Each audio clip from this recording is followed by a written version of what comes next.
Assalamualaikum guys, kali ni saya nak share dengan korang benda yang ditunggu-tunggu beberapa bulan. Akhirnya, tada! Alhamdulillah, syukur. Inilah dia.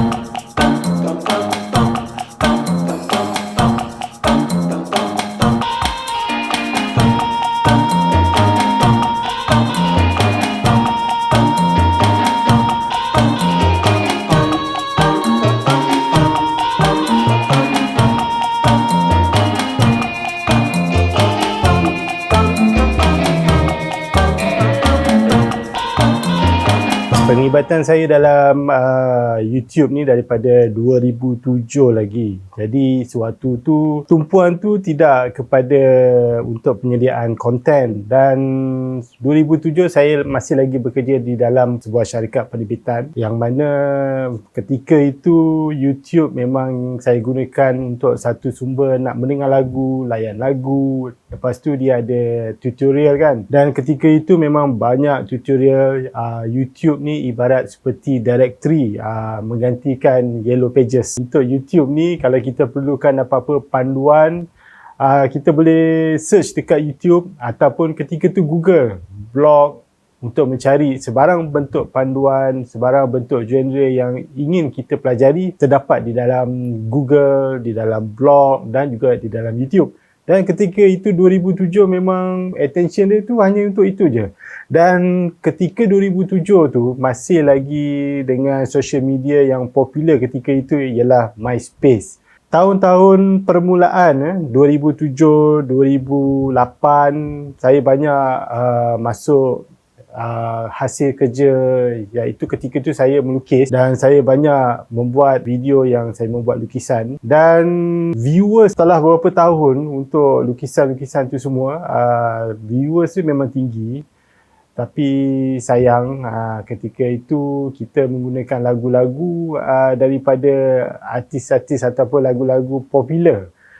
Jadi semasa itu belum ada masalah dengan copyright. Jadi semua lagu okey, belasah je, kita boleh masuk lagu, kita boleh dengar lagu apa semua kan. Dan pada awal-awal di YouTube, artwork yang saya masuk dari segi video tu lebih kepada bentuk portfolio lah, portfolio kerja. Dan benda tu lebih kepada macam events.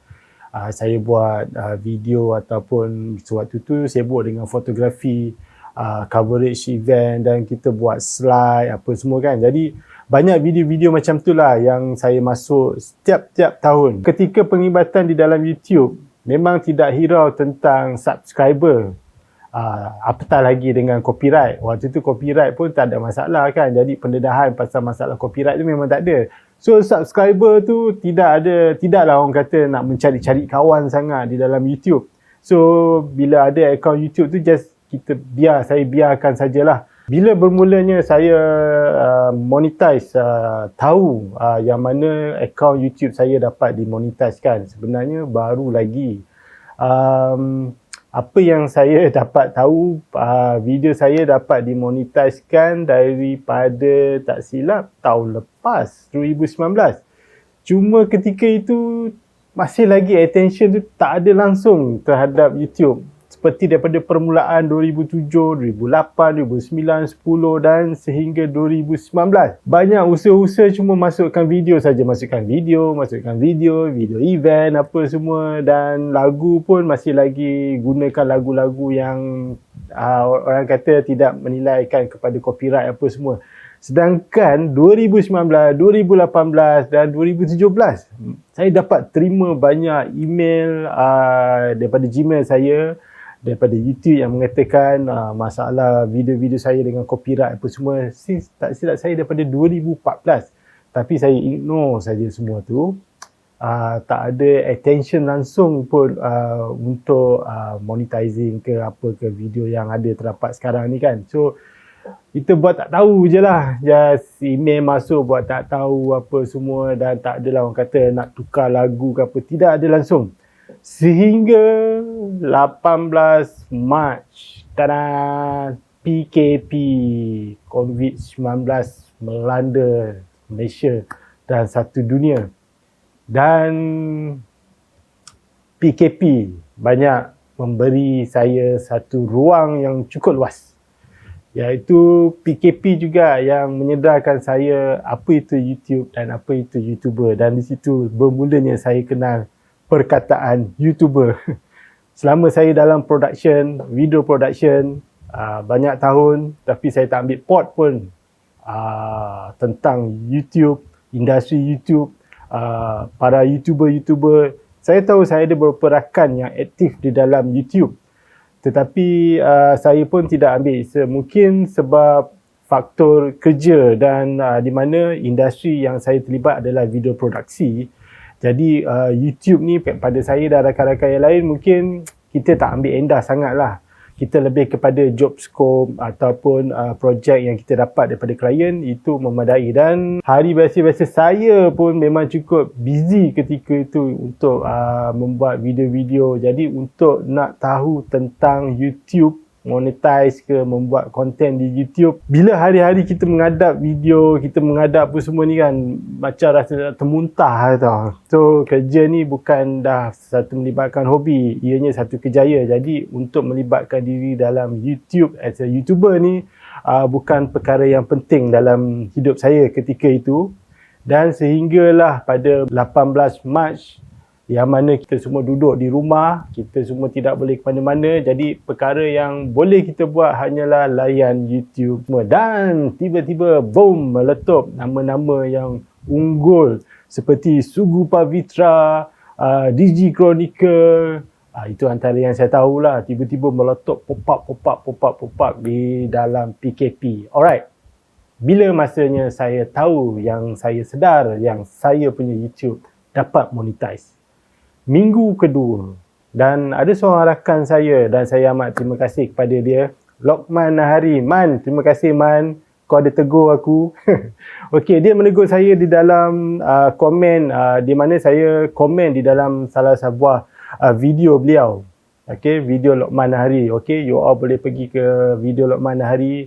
Amat bagus. Saya suka dengan cara vlog yang dia lakukan dalam segi bentuk dokumentari dia. Ada style kan. Walaupun dia bukan dalam video produksi, tapi effort dia tu, usaha dia tu memang cantik. Okey, saya berminat dengan video dia dan saya puji video dia. Dan ketika itu, dia tegur saya, dia kata, saya punya account lagi best. Kerana apa yang dia buat tidak dapat memiliki apa-apa. So, saya tak faham apa yang dia maksudkan tu. Maksudnya memiliki monetize. Dan saya pun tak faham apa itu monetize. Apa itu monetizing video dan bagaimana bentuk tu boleh dapat video tu boleh dapat duit pun saya tidak pasti dan saya tidak tahu. Selepas saya baca komen tu dan saya pun terfikir-fikir kan, apa yang dimaksudkan. Jadi di situ bermulanya saya pergi ke akaun YouTube saya dan saya lihat secara detail. Dan selepas itu, minggu kedua, minggu ketiga, minggu keempat, saya study berkenaan dengan YouTube. Saya belajar pasal YouTube, karakter YouTube channel tu, apa yang boleh buat, apa sebenarnya, dan banyak lagi. Dan ketika itu saya bertemu dengan channel-channel rakan-rakan yang saya kenal dah lama dan saya follow. Dan saya sangat suka, di antaranya yang menjadi inspirasi kepada saya ialah saya suka channel Moon J. Memang saya kenal dia lama tapi kita jarang keep in touch. Dan di situ saya follow Moon J, saya impress dengan hasil kerja dia. Sebagai vlog, video blogger, cara dia buat penyampaian, cara dia olah editing apa semua, dan saya suka cara dia dan saya amat terangsang dengan kesungguhan dia dalam penyediaan konten. Jadi di situ saya cuba fikirkan sesuatu, apa yang boleh saya buat. Okey, memandangkan saya pun memang di dalam industri video produksi. Ada juga di rakan-rakan YouTuber yang lain yang saya baru kenal seperti Kadok pun memberi inspirasi kepada saya, yang mana beliau memiliki konten dan subscriber yang ramai. Dan juga Sugu Pavitra, seorang yang amatur di dalam video produksi, husband and wife bekerjasama, ya. Itu satu teladan yang baik.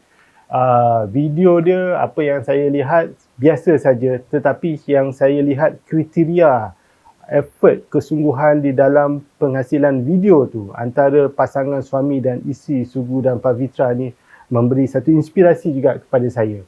Dan juga seorang individu yang bernama Digi Chronicle, saya pun tak pasti nama sebenar dia, seorang ayah, seorang bapa yang biasa saja, pekerjaan ni biasa saja, yang saya tahu dia meniaga tempe, alright, tapi dia mampu untuk membuat satu daya tarikan yang kuat kepada penonton. Jadi saya lihat kepada diri saya dan saya lihat apa kemampuan saya. Yes, saya mampu untuk menghasilkan video. Saya mampu untuk membuat editing. Itu adalah satu daripada sumber pendapatan saya dan juga satu kerjaya daripada awal lagi, dan yang mana sepatutnya tidak asing. Tetapi bila masuk di dalam bidang YouTuber ni ataupun bidang untuk develop, create content di dalam YouTube, saya seolah-olah seperti bermula daripada zero. Saya terkapai-kapai, teraba-raba ke sana kemari, macam tidak tahu apa hala tuju apa semua. Jadi saya blank dekat situ. Jadi saya merasa YouTuber amatur ni, dan saya tak anggap mereka ni amatur, saya anggap mereka ni hebat, memberi inspirasi kepada saya untuk saya terus mengkaji, mendalami dalam YouTube. Bulan April, saya tahu apa itu Google AdSense, yang saya sudah miliki Google AdSense dah lama. Tapi dia beritahu berkenaan dengan YouTube, okey, saya perlu dapatkan 1000 subscriber, itu semua saya dah lepas.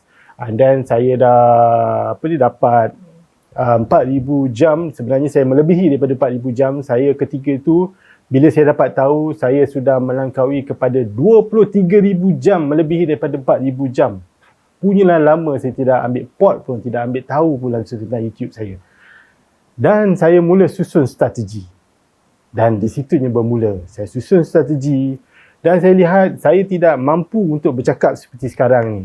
Saya tidak ada pemikiran dari segi persembahan, percakapan sebagai host apa semua, tidak seperti rakan-rakan yang lain yang saya sangat salute dan memberi inspirasi kepada saya. Dan saya fikir macam mana diorang boleh bercakap, macam mana mereka boleh bercakap depan kamera.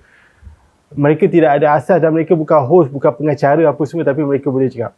Untuk saya, di dalam bidang video produksi, dari segi teknikal memang di tangan saya lah, okay? Dari segi kreativiti, tapi untuk bercakap ini satu perkara yang lain. Dia perlu synchronize. Apa yang kita fikir, apa yang kita cakap perlu synchronize. Dan seperti apa yang saya cakap sekarang ini pun, saya terpaksa berlatih berminggu-minggu semasa PKP. Dan Alhamdulillah, kalau anda rasa okey lah, terima kasih banyak-banyak. Jadi apa yang saya buat, saya susun strategi untuk konten apa yang perlu saya sediakan kepada penonton, dan saya perlu tahu apa yang penonton cari, dan saya perlu tahu apa yang penonton hendak. Jadi strategi yang saya buat ialah, permulaan saya redesignkan balik YouTube channel saya. Dia punya logo, dia punya paparan apa semua, saya buat balik, rebrand balik untuk mengemaskinikan. Nombor 2, saya buat susunan playlist supaya ianya tersusun mengikut genre dan kategori masing-masing. Okey. Ada yang untuk vlog, okey, ada yang untuk dokumentari, ada yang untuk masakan, ada yang untuk, dan bermacam-macam lagi. Bahagian kreatif, bahagian news, current, masa, apa semua. Jadi itu perlu disusun terlebih dahulu. Dan seterusnya, saya kemaskinikan, redesign balik thumbnail, very important, sangat-sangat penting kepada YouTuber di luar sana. Thumbnail anda harus cantik, sebab ianya adalah daya tarikan yang pertama sekali bila orang melihat konten YouTube anda. Seperti buku, saya di dalam penerbitan, untuk cover-cover buku, yang pertama sekali sebelum orang baca buku, orang akan melihat kepada bentuk design cover. Dan kedua, orang akan membaca blurb ataupun sinopsis di belakang buku. Dan yang ketiga, baru dia buka. Keempat, dia pergi counter. Kelima, dia bayar. Alright, okay. Begitu juga di dalam YouTube. First impression, orang akan melihat dulu thumbnail. And then nombor 2, dan mereka akan menjurus kepada untuk klik dan melihat video anda. Untuk 1 minit yang pertama, bagaimana anda nak menarik diorang supaya dia stay untuk 1 minit yang pertama. Pada saya, untuk 1 minit pertama itu penting untuk pergi kepada minit yang kedua dan seterusnya minit ketiga.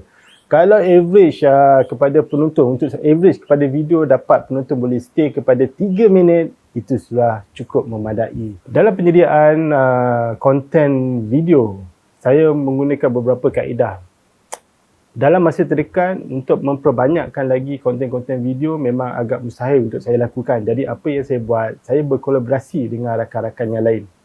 Rakan-rakan yang seindustri dengan saya, yang mana mereka tidak memiliki YouTube dan YouTube mereka tidak dapat dimonetizkan. Jadi apa yang kita buat, kita associate, kolaborasi dengan mereka dan saya berkongsi keuntungan daripada hasil YouTube dengan mereka. Jadi itu lebih baik. Penyediaan dari segi teknikal saya uruskan, dari segi produksi, post-produksi, dan mereka dari segi kreatif, penyediaan konten, pengurusan, mereka buat. Jadi kita joint venture untuk menghasilkan video-video. Jadi beberapa video yang sudah berjaya diterbitkan semasa PKP selama beberapa bulan hingga kini adalah salah satunya daripada Fix Mobile Central yang mengutamakan untuk repairing smartphone, yang mana untuk buat review berkenaan dengan smartphone memang banyak, tapi saya cenderung kepada bentuk penyelesaian masalah.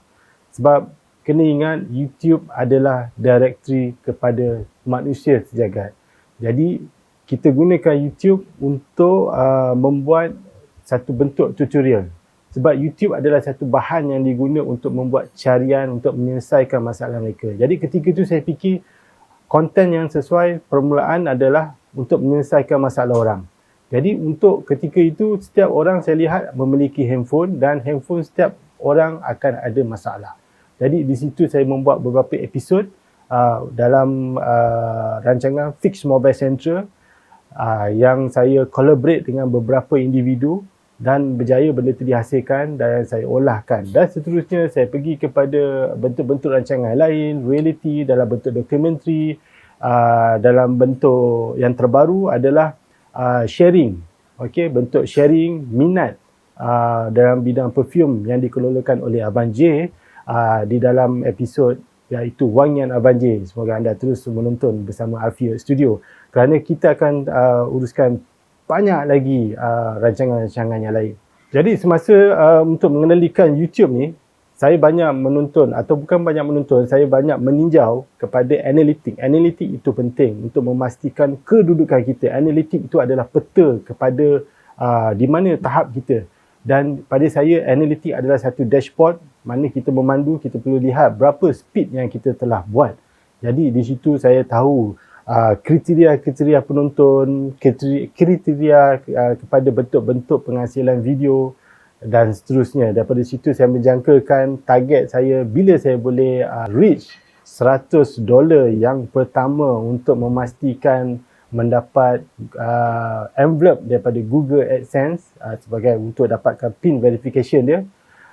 Saya jangkakan benda ini pada peringkat awalnya adalah tahun depan. Tahun depan, mungkin bulan Januari atau Februari, saya dapat envelope Google AdSense. Tetapi apa yang menariknya, bulan lepas pada tanggal 20 atau 21 Ogos saya mendapat notifikasi di YouTube yang mengatakan Google AdSense akan sedia untuk membuat penghantaran envelope untuk PIN verification. Jadi saya terkejut ketika itu revenue dia hanya cecah kepada dalam $22 saja. Dan sepatutnya information yang saya tahu adalah ke $100. Jadi untuk $100 ni baru saya anggap Google akan menghantar envelope untuk hantar PIN verification. Jadi bila saya dah dapat kat situ, Google beritahu dalam masa 3 atau 4 minggu daripada tarikh 22 Ogos yang saya dapat. Sebab saya hari-hari melihat kepada analitik dan hari itu saya perasan notification tu keluar di bahagian atas. Jadi saya assume akhir September kemungkinan saya akan mendapat envelope PIN verification daripada Google AdSense. Dan saya agak terkejut juga kerana saya ingatkan $100 tu baru saya dapat notification, tapi belum